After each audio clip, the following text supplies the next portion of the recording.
So after you have sex with a guy, okay, in order to make him chase, all you have to make sure to do is look, ladies. Let's first talk about why some men don't return after sex. And then after that, we're going to talk about the signs he might not chase you after sex. And then after that, we're going to talk about what to do after you have sex with a guy to keep him interested. The first thing is first is that, well, the first reason why guys don't return after sex is that they just didn't like you physically. Okay? They just didn't like the way you looked physically. Maybe you met them online and stuff like that. But that's the most obvious sign, because even if you're a psycho, even if you're racist, a guy will come back to tap that ass just because he finds you attractive. I remember I went out with a girl who was racist towards Asians. She was crazy in the bedroom, right? And one day we went to Chinatown, and then she was like, "Oh, Asians," you know. And I was like, "What the fuck did she just say?" She was like, "I fucking hate Asians," right? And I'm like, "Yo, I'm leaving this bitch." And then my dick was like, "Hey, I didn't hear shit." Like, guys don't care when it comes to sex. A guy, in order for the guy to at least see you next time, he has to find you attractive. Guys don't just push away a girl because she's crazy, all right? So that's the first thing. If a guy doesn't come back, it just means for the most part, you just weren't his type, okay? The second thing is that there's another woman, an ex of his, somebody who he was in a relationship with, or maybe he's not over his ex and stuff like that. Most likely he didn't come back chasing because of an ex. Maybe he was on the break with them.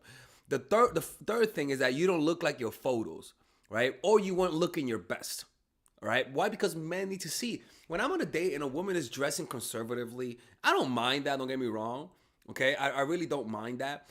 But it's kind of like, bitch, I gotta see how you look. Are you fat? Are you fucking overweight? Are you in shape? I mean, I gotta see that. And if I don't see it in a woman, like, I'll find ways. I'm like, I'll tease her, I'll poke her. Poking. I'm like, get out of here. Just go like that. Sorry. Yeah, you didn't look like your photos, and you're not looking your best, right? So it's kind of like when you're on a date with a guy and you go out with a guy, just make sure you look your best. If you find the most attractive body part of yours, highlight it and make everything else look conservative. An example could be if you have big boobs, make everything look conservative, but hint that you got some tiggle bitties, okay? If you have nice legs, make sure that everything is conservative, except make sure to show some part of your leg that accentuates that you have nice legs, right? Don't be obvious, all right? Don't be walking around with your titties out, as an example, but make sure you just highlight, subtly hint that you have something to offer. That's just, because guys are visual creatures, I'm sorry. Like, I didn't make them, I'm only explaining them. The next sign is that the reason why he doesn't see you after sex is that he just didn't have any chemistry with you. He found you attractive, everything was good, but that he just doesn't find that chemistry.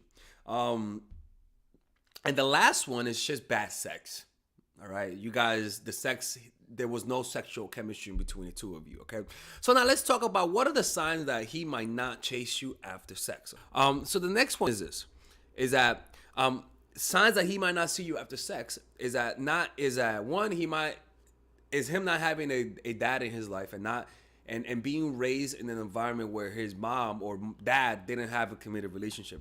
Those types of people will have a tough time committing because they never got an example of what it is to have a committed relationship. All right.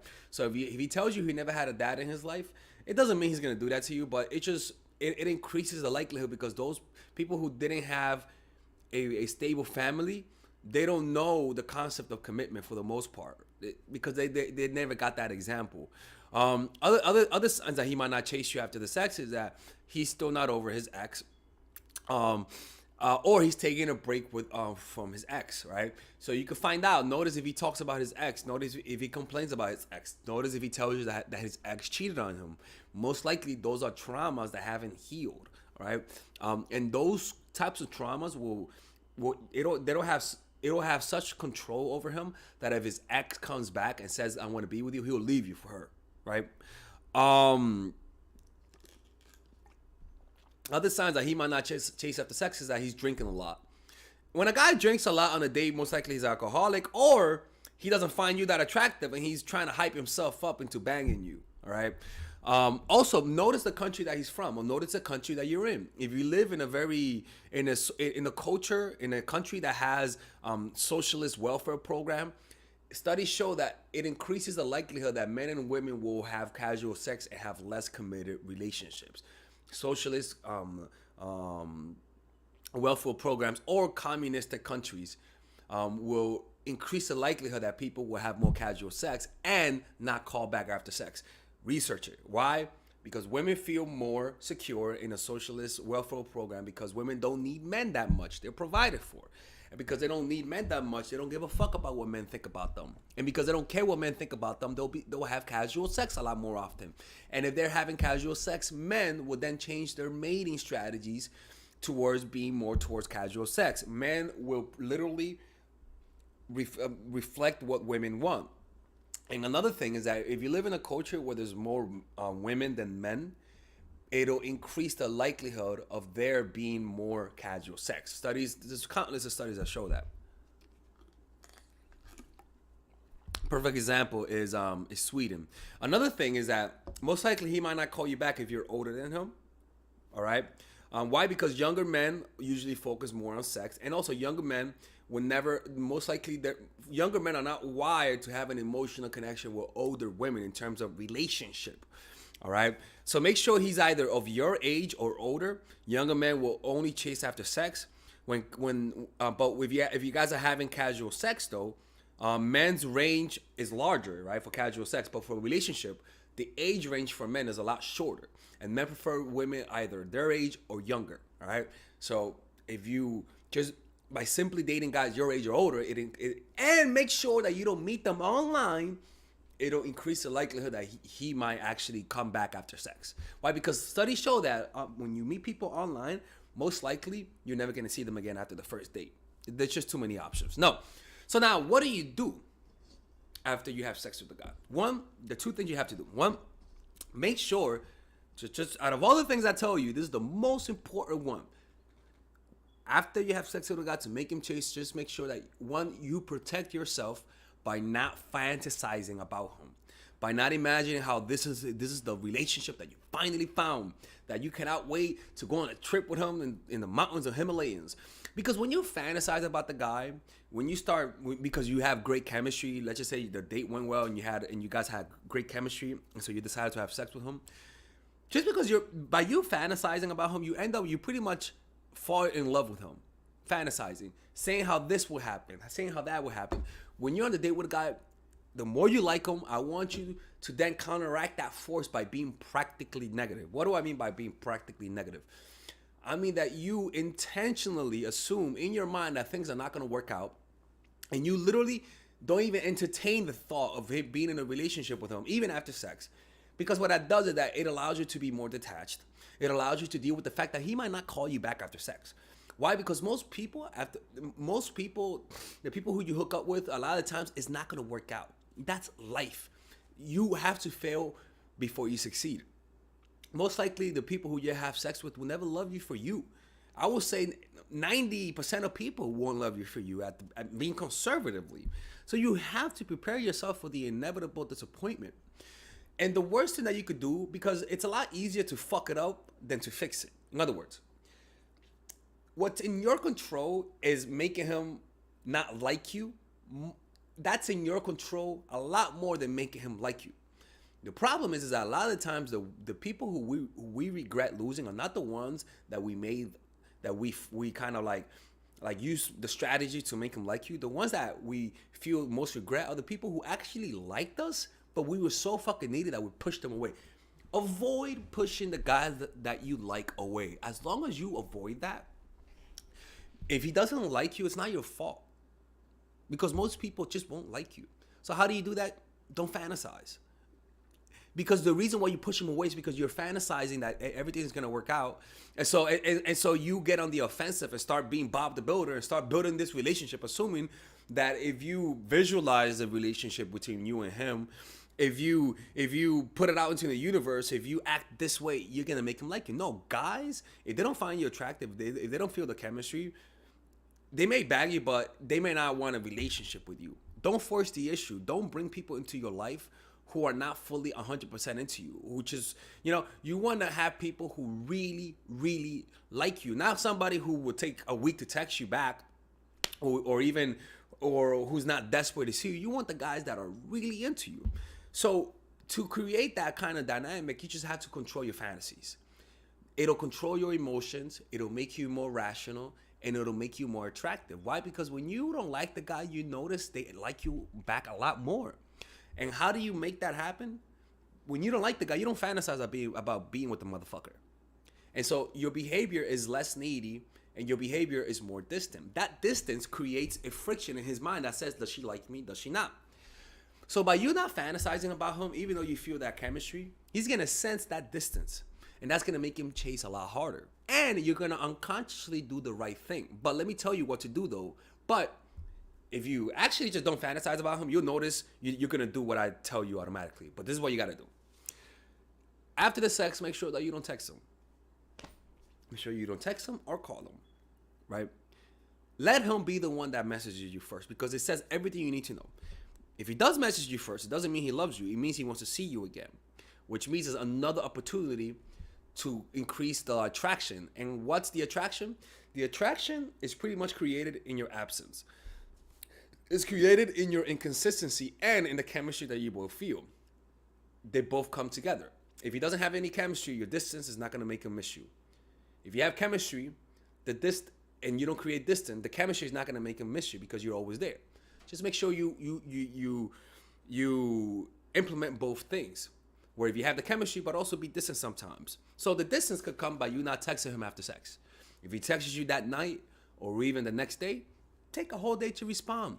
Just make sure to apologize and say why you didn't respond. Don't say you didn't respond because you didn't want to respond. Say you didn't respond because something happened. You lost your phone. Don't make him feel like you're playing a game. Okay? One second. So that's one thing, right? Make him text you after the date. Now, if he doesn't text you after sex, don't text him. I'm sorry. Like, seriously, don't text him. But if you're desperate, text him back 3 weeks later. Because then it'll show him that you're not really desperate. But if a guy doesn't text you back after sex, do not text him. He didn't forget. He didn't lose his phone. Dicks don't forget. Okay? So what you want to do is accept that sometimes some people might not like you and they're not going to chase you. Trying to fix someone, trying to convince somebody to love you back, trying to convince somebody to chase you will only push him away even further from you. So don't do nothing. That's pretty much the whole thing. Why? Because when you like the guy, this is the last thing that you do. You do everything in your powers to make him chase, and that turns him off. Let your unavailability, let your distance do the dirty work for you. That's the mentality you gotta have. Let your unavailability do the dirty work for you. Let your distance do the dirty work for you. If they like you, they're gonna react with chasing, right?